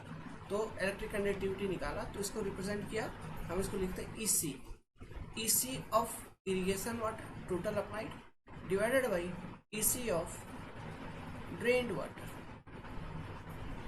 ऐसे एक्सप्रेस कर सकते हैं फॉर्मूला को, ईसी ऑफ ड्रेन्ड वाटर। अब देखो यहीं पे एक गेम है। गेम क्या है, ये ईसी ऑफ इरिगेशन वाटर और ईसी ऑफ ड्रेन्ड वाटर को निकालने के लिए आपको ये सैंपल तो चाहिए होगी, वाटर सैंपल तो चाहिए ना, वाटर सैंपल चाहिए कि नहीं चाहिए। चलो, इरिगेशन वाटर का वाटर सैंपल मेरे को अवेलेबल है, क्योंकि वहाँ वो तो मैं अप्लाई कर रहा हूँ, मैं तो निकाल लूँगा, 1 बाल्टी पानी निकाल लूँ, 2 बाल्टी निकाल लूँ, मेजरमेंट कर लूँगा, इलेक्ट्रिक कंडक्टिविटी मेरे को पता चल गया, मालूम। लेकिन ये जो ड्रेन्ड वाटर है, ठीक है, ड्रेन वाटर का सैंपल आपको कब मिल पाएगी, अगर आपने उस फील्ड के अंदर में जहाँ पे ये लीचिंग प्रोसेस को कंडक्ट कर रहे हैं, सब सरफेस इरिगेशन सिस्टम अगर अप्लाई करके रखा है, इंस्टॉल करके रखा है, तब तो जाके जो पानी है आपका ड्रेन वाटर वो सब सरफेस इरिगेशन सिस्टम में कलेक्ट होगा, वहाँ से फिर ड्रेन आउट हो रही होगी कोई एक जगह से, तो वहाँ पे आप लोटा लेके खड़े हो, पानी उसमें आया, उसको फटाक से लैब में लेके गए और टेस्टिंग करोगे। तो ECD ये जो वैल्यू है, you can find this value only when there is subsurface drainage system installed। एक बेसिक लॉजिकल वे में मैं लेके चल रहा हूँ, only when there is subsurface, नहीं तो आपको ये सैंपल मिलेगा ही नहीं ना। एक्चुअली क्या होगा, अगर इंस्टॉल नहीं किए तो वो पानी तो ग्रेविटी ग्राउंड वाटर टेबल में जा रहा है, तो क्या आप ग्राउंड वाटर टेबल बोरिंग करके पानी निकालोगे, फिर उसमें मालूम नहीं चलेगा एग्जैक्ट सॉल्ट कंसंट्रेशन, आपको उसका एग्जैक्ट आपका कंडक्टिविटी मालूम नहीं चलेगा। ठीक है, तो only when there is subsurface drainage system installed, drainage system installed. Clear है बात यहाँ तक? ये चीज को तभी आप निकाल सकते हैं क्योंकि तभी आप सैंपल कलेक्ट कर सकते हैं वाटर का, है ना, इसलिए मैं ये बात कह रहा हूँ। ओके, अब मान लो आप मेरे से पूछोगे सर अगर ऐसा है कि अगर नहीं है सब सरफेस ड्रेनेज सिस्टम तो हम क्या करेंगे? वड़ा पाव खाएंगे, है नहीं, आलू चॉप खाएंगे, समोसा खाएंगे। बहुत दिन से मैंने ये सब चीज़ नहीं खाया, मन तो करता है, टाइम ही नहीं मिल पाता, निकल नहीं पाता हूँ, खाता भी नहीं हूँ। तो ऐसे कंडीशंस में हम क्या करेंगे? एक रिकमेंडेशंस है, वो रिकमेंडेशन क्या है देखिए, ये सॉइल है आपका, ठीक है, ये सॉइल था, एग्रीकल्चरल लैंड था। ओके, तो ये आपका जमीन हो गया, ठीक है, मैंने पेंटिंग वेंटिंग कर दी। तो ये जो रिकमेंडेशन है ये देता है Indian agricultural research institute, IARI, ठीक है। इनका ये रिकमेंडेशन आता है कि मान लीजिए अगर सब सरफेस ड्रेनेज सिस्टम नहीं है तो आपको वो वाटर सैंपल नहीं मिलेगा। तो ऐसे केसेस में आपको इलेक्ट्रिक कंडक्टिविटी, हमको क्या निकालना है? Electric conductivity of the drained water, हमको ये पता लगाना है। This is my final objective, है ना, टू फाइंड आउट दिस। ये क्या होगा? व्हेन देयर इज नो सब सरफेस ड्रेनेज मैकेनिज्म, देन क्या होगा, है ना, उस वक्त क्या होगा? तो IARI का रिकमेंडेशन है, ये कहते हैं कि आप ऐसा करिए, जैसे आप पानी अप्लाई करोगे इसके ऊपर, ठीक है, पानी को आप अप्लाई करोगे, एग्रीकल्चरल वाटर को अप्लाई किया, सोचना अप्लाई किया, एग्रीकल्चरल वाटर में सॉल्ट कंसंट्रेशन कम है, ये ज़मीन में जो फील्ड पे अप्लाई किया इसमें सॉल्ट के क्रिस्टल्स थे, उसको पानी घुलेगा मिलेगा अपने साथ। फिर वो पानी घुलने मिलने के बाद पानी धीरे धीरे धीरे धीरे परकुलेट होगी, वॉइड्स में जाएंगे, वो पानी फुलफिल होंगे। तो इस पूरे इलाके का जो सॉइल है इन जनरल सैचुरेट हो जाएगा, धीरे धीरे सैचुरेट होते चलेगा, फाइनली जाके ये पानी ड्रेन आउट हो जाएगी, मीन्स अंडर ग्रेविटी ये ड्रेन आउट हो जाएगी और ग्राउंड वाटर टेबल कहीं पे जा रही है, इधर GWT, उधर ये जाके टच कर जाएगी, उसमें वो जाके मिल जाएगी, ठीक है। तो ये सीन कंडीशन कुछ ऐसा था। तो ऐसे केसेस में IARI ने रिकमेंड किया, आप ऐसा करो ना कि एक एक्सट्रैक्ट, एक सैंपल लो, यहाँ से कुछ मिट्टी कलेक्ट कर लो। जैसे रोड में कोर कट मारते हो, है ना, एम्बैंकमेंट बनाते वक्त कोर मारते हैं कि नहीं, उसी तरह से कोर मार लो, मतलब कोर तो नहीं मारना है इसमें, मतलब वहाँ से सैंपल को कलेक्ट कर लेना है, उस सैचुरेटेड सॉइल मास को कलेक्ट कर लेना है, उसको हम कलेक्ट करेंगे, उसको लेके आए। ये सॉइल का ढेरा है, सॉइल मास है, सैचुरेटेड सॉइल है। अब ये सैचुरेटेड है मतलब इसके वॉइड्स में पानी है, गीला है। अब इस सॉइल मास से हम इसका पानी को एक्सट्रैक्ट करेंगे, ठीक है, यहाँ से इसके water is extracted, water sample is extracted, ठीक है। अब ये जो वाटर सैंपल एक्सट्रैक्ट की गई है, इस सैंपल के ऊपर हम टेस्टिंग करेंगे इलेक्ट्रिकल कंडक्टिविटी वाला, फिर इसका स्पेसिफिक कंडक्टिविटी हम फाइंड आउट करेंगे। तो इसका जो स्पेसिफिक कंडक्टिविटी होगा इसको हम रिप्रेजेंट करेंगे बाई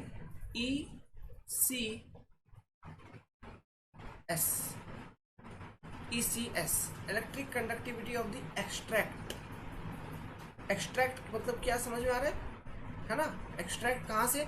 आपने एक सैंपल लिया उस सैचुरेटेड वाटर की जो सॉल्ट सॉल्यूशन से सैचुरेटेड था, फिर उस सैंपल से वाटर को, उस सॉइल सैंपल से वाटर को एक्सट्रैक्ट किया, then you are testing the specific conductivity test on that soil sample, और sorry on that water sample, वो है वो एक्सट्रैक्ट, ठीक है।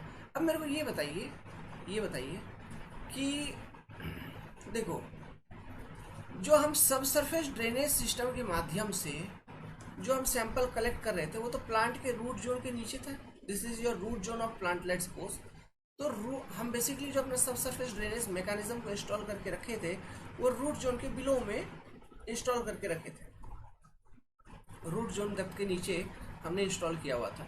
तो अब देखिए, जब आपने पानी डाला ऊपर में सॉल्ट है, सॉल्ट के पार्टिकल्स वो पानी में घुल रहे हैं, फिर इधर उधर सॉल्ट के पार्टिकल्स हैं, सब पानी में घुल रहे हैं, धीरे धीरे घुल रहे हैं, घुलते वो पानी नीचे पर्कुलेट हो रहा है, सब सरफेस ड्रेनेज सिस्टम में चला गया। तो यहाँ से पानी निकला है कुछ, मान लो ये वाटर है कुछ सैंपल। मेरे को ये बताओ, ये जो पानी तुमने अभी निकाला फ्रॉम सब सरफेस ड्रेनेज सिस्टम, सॉल्ट की कंसंट्रेशन इसमें अधिक होगी ना, ये जो एक्सट्रैक्ट से जो पानी का सैंपल है उसमें अधिक होगा? किसमें? ऑब्वियस सी बात है, ये वाले में जो सब सरफेस ड्रेनेज सिस्टम से जो सैंपल मिल रहा है that is your actual sample, है ना, अच्छा सैंपल जिसमें आपको एक्यूरेट एग्जैक्ट लगभग एग्जैक्ट वैल्यू ऑफ कंसंट्रेशन का आइडिया मिल जाएगा सॉल्ट का, क्योंकि ये इस पूरे एरिया को कवर कर रहा है ना, ये पूरा एरिया को कवर कर रहा है। रूट जोन वाला डेप्थ भी जो है उसको भी पूरा कवर कर रहा है, उधर भी जो सॉल्ट है उसको भी घुला मिला के अपने साथ लेके आ रहा है ना वो धीरे धीरे, तो ऑब्वियसली उसमें सॉल्ट कंसंट्रेशन इंक्रीज हो जाएगी। लेकिन आप यहाँ एक्सट्रैक्ट जो ले रहे हो ऊपर सरफेस पे ले रहे हैं, तो सरफेस पे जो लगभग नियर बाई आपका सॉल्ट पार्टिकल से जो पानी में घुले मिले हैं उसका आपको आइडिया ये मिलेगा ECS के अंदर, उसका आइडिया मिलेगा उसके कंसंट्रेशन का। तो IARI ने ये रिकमेंड किया था, क्योंकि हमको अल्टीमेटली ECD निकालना है, electric conductivity of drained water, ECD निकालना है। तो यहाँ पे सब सरफेस सिस्टम था नहीं तो ECD हम निकाल नहीं पा रहे थे। तो IARI ने दिमाग लगाया, बोला कि एक्सट्रैक्ट लो, उस पर टेस्टिंग करो, इलेक्ट्रिक कंडक्टिविटी निकालो। और लॉजिक ये है कि इलेक्ट्रिक कंडक्टिविटी ऑफ इस ड्रेन वाटर हमेशा ज़्यादा होता ही होता है, ये बात तो हमको भी मालूम है भैया, आपको भी मालूम है। इसलिए आप ऐसा करिए ना कि ये वाला वैल्यू कैलकुलेट कर लीजिए, ECS का वैल्यू कैलकुलेट कर लीजिए, फिर using this ECS value you find out ECD value, इसको निकालो। तो रिकमेंडेशन उन्होंने एक सीधा सिंपल सा दे दिया।